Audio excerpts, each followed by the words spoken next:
Suppose you were a painting contractor and I hire you to paint my office and you tell me it's going to cost $100 to paint my office. Well, the way it works in business, in commercial business, is that I agree to your bill of $100. So when you're through with the job, you come to me and you give me a bill, and the bill is for $100. The same thing if you go to Sears or any market or whatever and you buy something, they're going to give you a bill. You're expected to pay it. All right, so you as a painting contractor have painted my room. When you're through, you give me a bill, and the bill I read is $400. I reach in my wallet and I pull out a $100 bill and I give it to you. Now you have been paid because I gave you a $100 bill. No, I didn't pay you anything. I paid you nothing. You gave me a bill for $100. I reach in my wallet, I give you a bill for $100. It's called a $100 bill. So now you owe me $100. It's a bill. Look on the $100 bill, and at the top it says a Federal Reserve note. It's a bank note, meaning you now owe me $100. It's a bank note. And so if you had given me a bill for $20, I give you a $20 bill. So all we're doing is just exchanging bills. That's why banks are called banks of exchange. So we're just exchanging paper. Nobody has bought anything. And because of that, the law basically says in America, you cannot pay a bill. So understand, when you say that you've got a bill that you have to pay, you cannot pay a bill in America. That's the law. But you can discharge a debt. That's different. Discharging a debt is different from paying a bill. Since you didn't pay for anything, since you're using the Federal Reserve note and you're buying something, you did not pay for the bill. You didn't pay the bill. So therefore, whatever it is you're buying, you don't own. You don't own anything. It was just a bill of exchange. So they gave you something, you give them something. They give you something worth $100 bill, and I gave them a bill for $100. So the bottom line on the way commerce works is that nobody pays anyone, period. Therefore, in point of fact, by law, no one owns anything in America. No one. So that's why you don't own your home. You don't own your car. And once you understand how the world works, it's an extraordinary story, a betrayal of the human family. Very, very interesting, dark stuff that we are not aware of. There's another law that says any official vehicle that is owned by the state, whatever state you happen to live in, the state has its own vehicles, and therefore any state vehicle will have on the vehicle, I don't care what it is, a truck, car, motorcycle, it doesn't matter. It will have on the license or near the license, it will always have for official use only. A little sticker or a little print on the vehicle, whatever it is, and it will say for official use only. That means that this vehicle, whatever it is, 16-wheeler or a motorcycle, it doesn't matter. It's for official use only, means it's owned by the state. And anyone who's using it is officially using it for the state, not for themselves. Therefore, anytime you are going to register your car, you get a little tag in the mail, and you peel off the tag, and you're going to stick it on your car. When you get that tag, read it. Read on the tag. It says for official use only. So you're peeling it off and putting it on your car. So now your car has official use only, meaning the state owns your car. And since the state owns your car, they would like to know where their car is. So that's why once a year you have to register your car. You've got to register it to let them know where the car is, because they own the car. And incidentally, that also is why you have to have insurance and a seat belt. It's because you do not own your body. The government owns your body, in point of fact. And so your body is a security on the New York Stock Exchange, and the corporation that owns you, and you are owned. There are laws that expressly say that you are a product, a maritime admiralty product, and you are owned. You just don't know it. And since you are owned, your owners do not want you to get hurt, so that they have to take care of you, because you're a security on the New York Stock Exchange. So you must carry insurance. Well, I mean, that makes sense if you've got a stock on the stock market. If you can insure it, that's even better. And so that's why you have to have a license, you have to have insurance.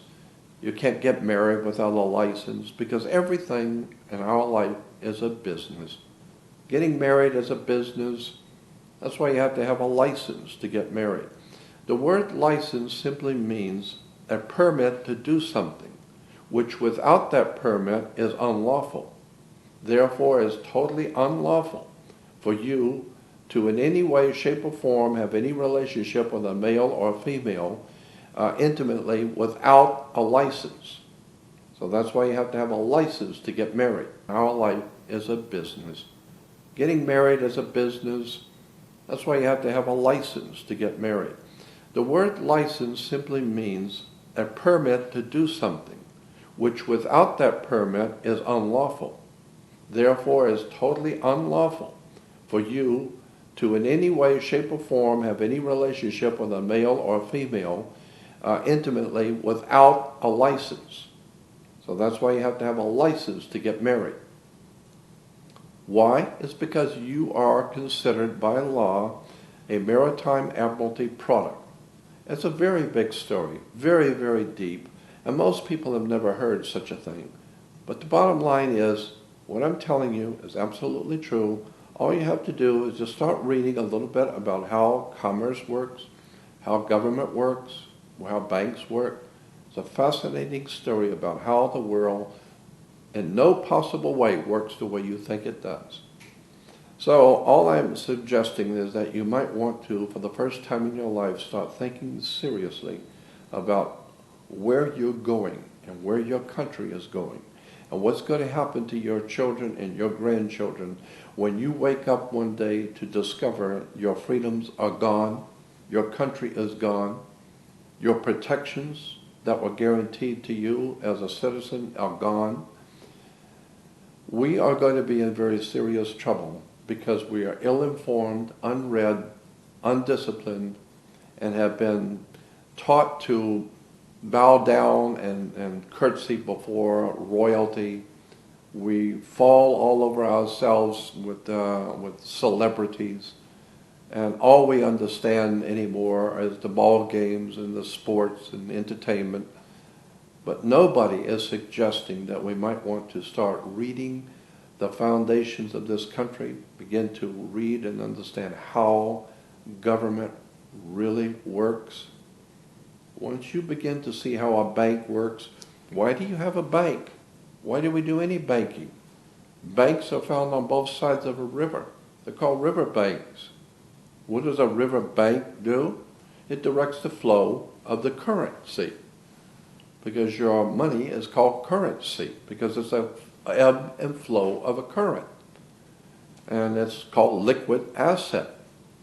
And when you can't pay for something, then you're underwater. It's an extraordinary story, as I said, about the deception that goes on throughout the world about the real world and how it actually works.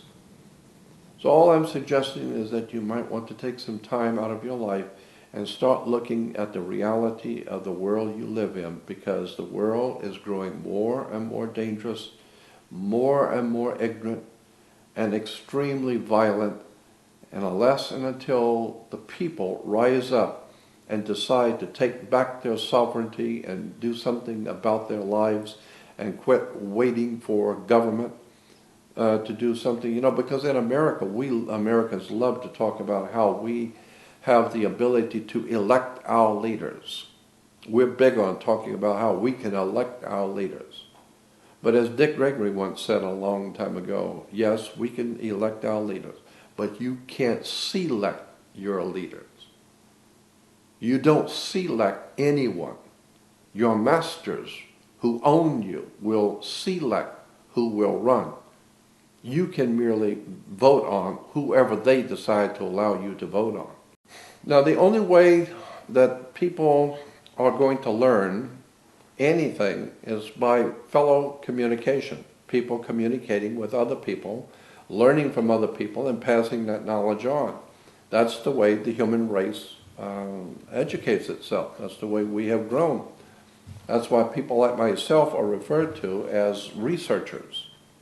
The word is R-E, researchers. Why? It's because I'm not doing anything new. Myself and others like me, who are referred to as writers, authors, and researchers, are merely researching, meaning other people have done the searching, other people have dug out the facts, and many centuries ago, maybe many thousands of years ago. And so this is what happens in a court. If you're going to make a decision in a court, you have to do some research. Go back into the records and see what the courts before you have said. See what the judges have said 30 years ago about this particular subject.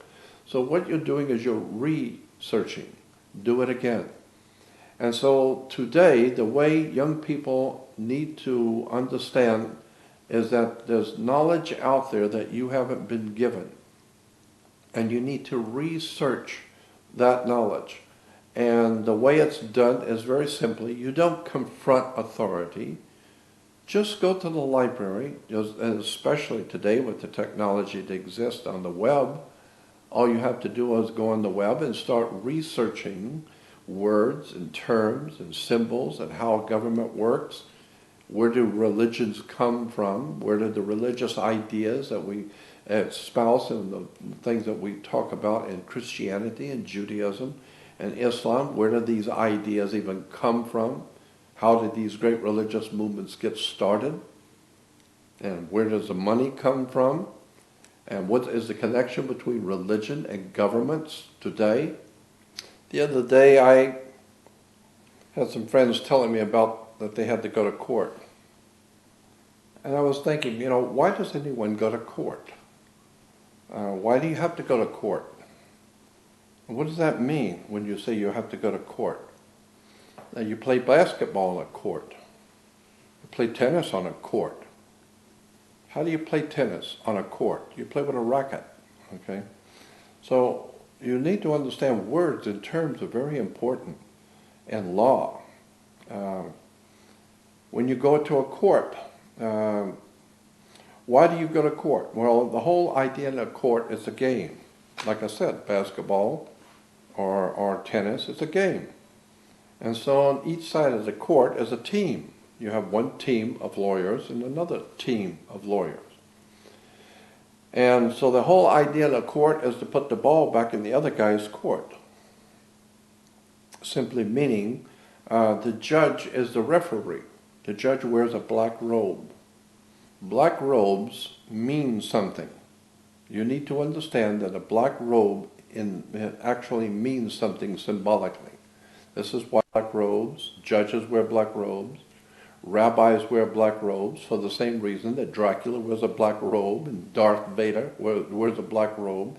Black robes mean something. Black robes represent the planet Saturn. Saturn, the planet Saturn, was referred to as Lord of the Rings. Of course, Saturn is Lord of the Rings. And Lord of the Rings, Saturn, was the Jewish god. At one time in the ancient Israel's past, they worshipped the planet Saturn. And many people in the Middle East still today worship Saturn. He's today referred to as El. El is the planet Saturn. Today we have people who are called elders or the elites. You get elected. You get elected with electricity. So when you understand that words and terms and symbols are hidden right in front of you. But Saturn has a very important subject in relation to government and law. He's, again, as I said, Saturn is Lord of the Rings. Women were told in the ancient world to listen to their god, Saturn, so they wear an ear ring. And men were to get married before their god, so they wear a wedding ring. Lord of the Rings, Saturn.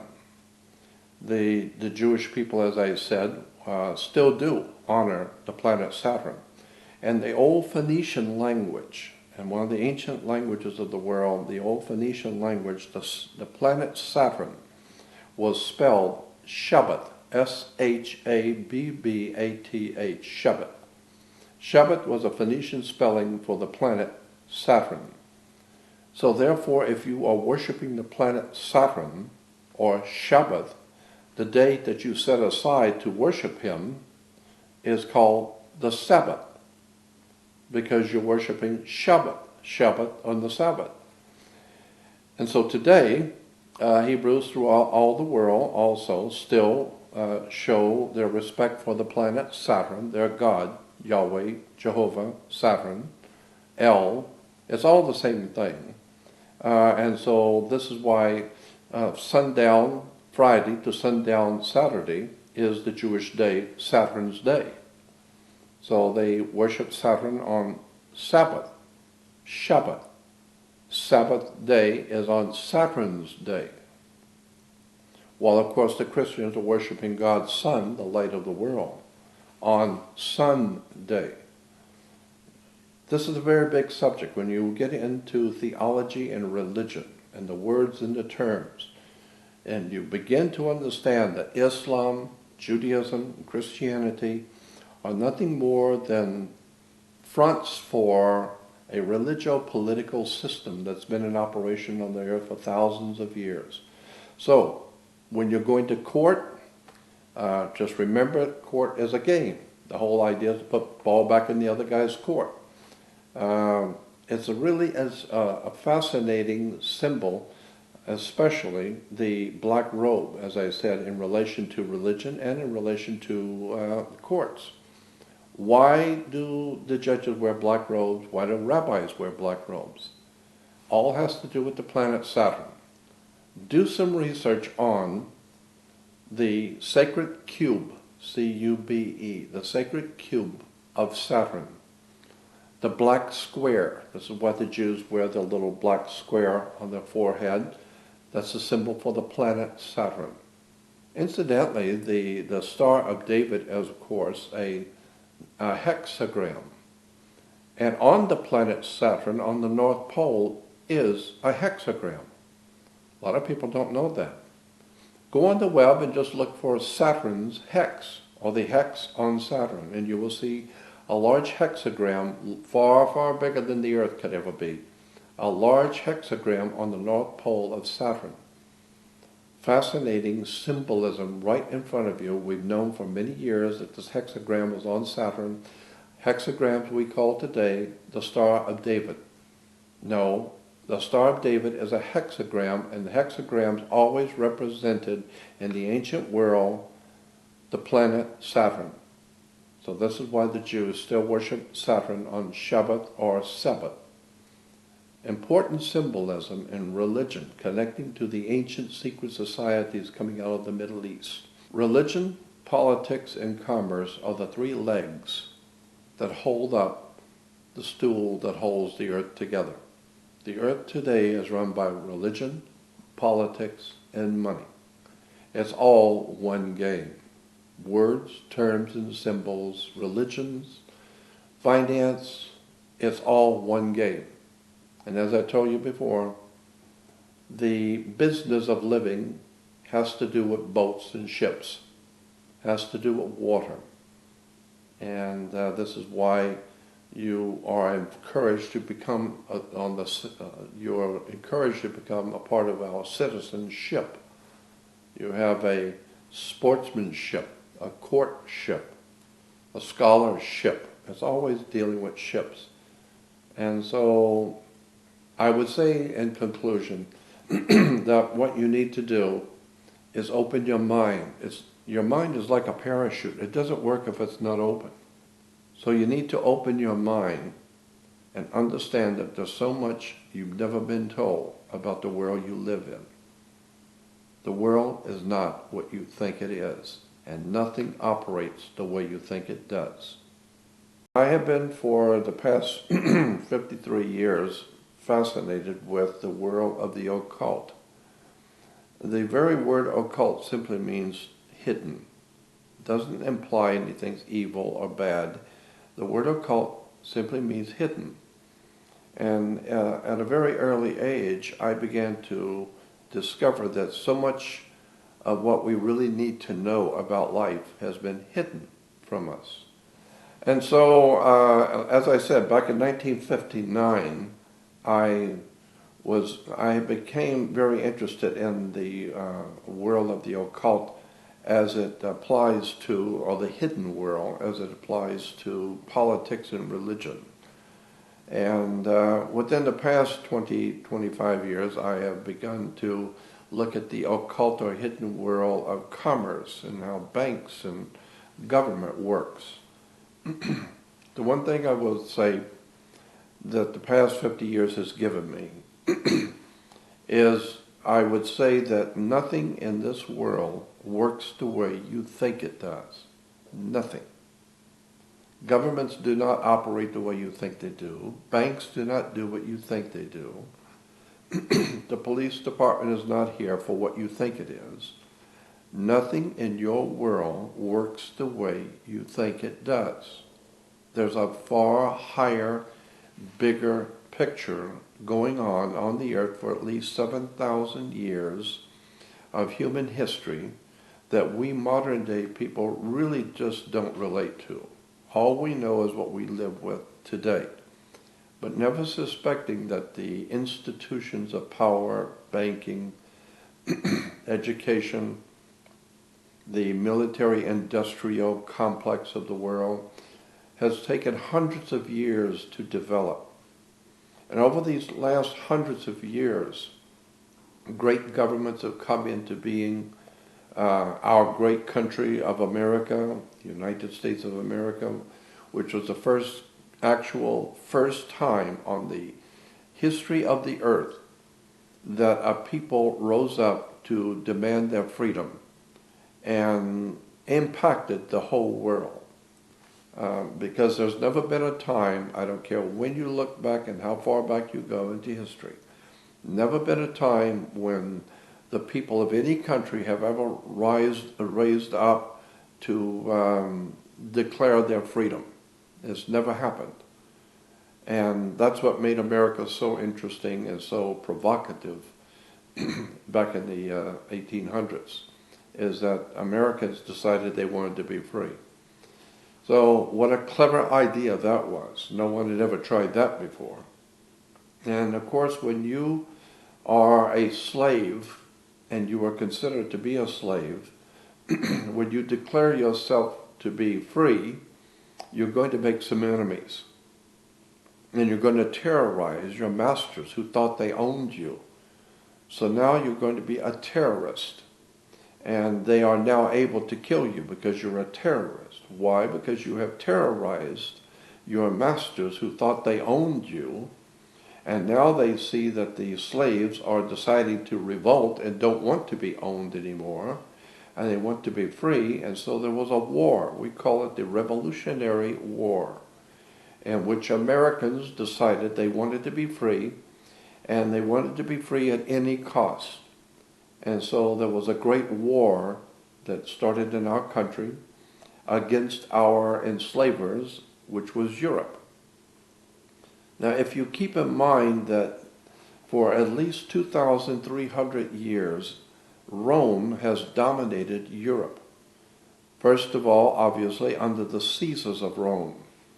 And when the Caesars Rome fell in about the 5th century AD, a new power rose in Rome called the Vatican. Well, the Vatican simply took over the position of Caesar of Rome. And so today, the papacy or the Pope is still basically Caesar in Rome. And this is why all of the nations of Europe all come to bow down to the Pope in Rome, because he is, in point of fact, Caesar. His official title is Pontifex Maximus. And that was a term that was given to Caesar of Rome. So the point I'm making here is that for 3,200 years, Rome has dominated Europe. And for 3,200 years, Europe has dominated the world. Therefore, there is an old saying that all roads lead to Rome.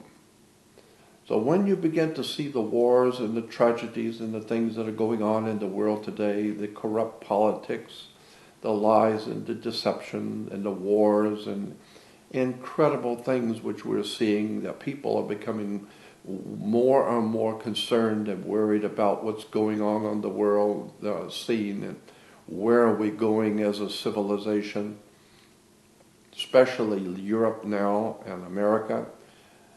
Just keep in mind that what you are seeing today, happening on the earth today, with all the wars and economic problems, etc., all has a pedigree. It all has a background which you need to understand. It's called the history of our country, the history of Rome, the history of the Roman Empire. And so this is why I have always wanted to uncover, so to speak, the hidden history of Europe, the hidden history of America, and in point of fact, the hidden history of the world we live in. Because as I said before, so much of our religion, our government, our commercial systems, our educational systems, are all based on ancient concepts and belief systems. And unless and until you educate yourself as to how your world operates, you're never really going to experience freedom. Because as a man thinketh, so is he. And so one has to start thinking in terms of how would it be in your life if you were truly free? And what would the world be like if humans were actually free and no longer had slave owners, if the whole human race were free to do what they wish? We're not talking about anarchy. We're talking about legitimate government which protects the rights of all good people and allows individuals to be who they want to be and to do the best they can. And so this is what I have always wanted to do, is to help young people, especially young people, to understand where the world they live in has come from and how it got here. Because you cannot fix anything. You can't help any problem if you don't know how the problem started. If you don't, who was it? Albert Einstein said that you can't depend on the same people who caused the problem to fix it. So I believe that knowledge is power. And this is why so many people in America especially feel powerless, because they have no knowledge. It's written in the Old Testament of the Bible. Profound things have been said in the Bible.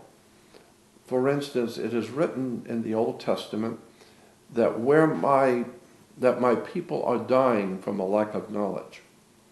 And that's certainly true. Today people are dying, they're wasting their lives away because they're ignorant, ill-informed, and unread as to how the world works. And there's another scripture that I think is extremely important that says, where there is no vision, the people perish. Let me say that again. Where there is no vision, the people perish. Simply meaning that as long as civilization does not understand where we have come from, where we are now, and where is the whole human race going in the future, if you don't have that kind of spiritual vision, then we're going to perish. Because all of us are nothing more than sitting ducks in the pond. Unless you understand freedom and where it came from and how it was obtained, unless you start thinking in terms of protecting your rights and your freedoms, the ancient Roman law, and I find ancient Roman law very interesting. Roman law basically said, there was a maxim in Roman law that says, for he who would be deceived, let him. And another maxim in Roman law that says, if you do not defend your rights, you have none. And so this is what I have been trying to get young people to understand, is that you need to educate yourself about how the world really works.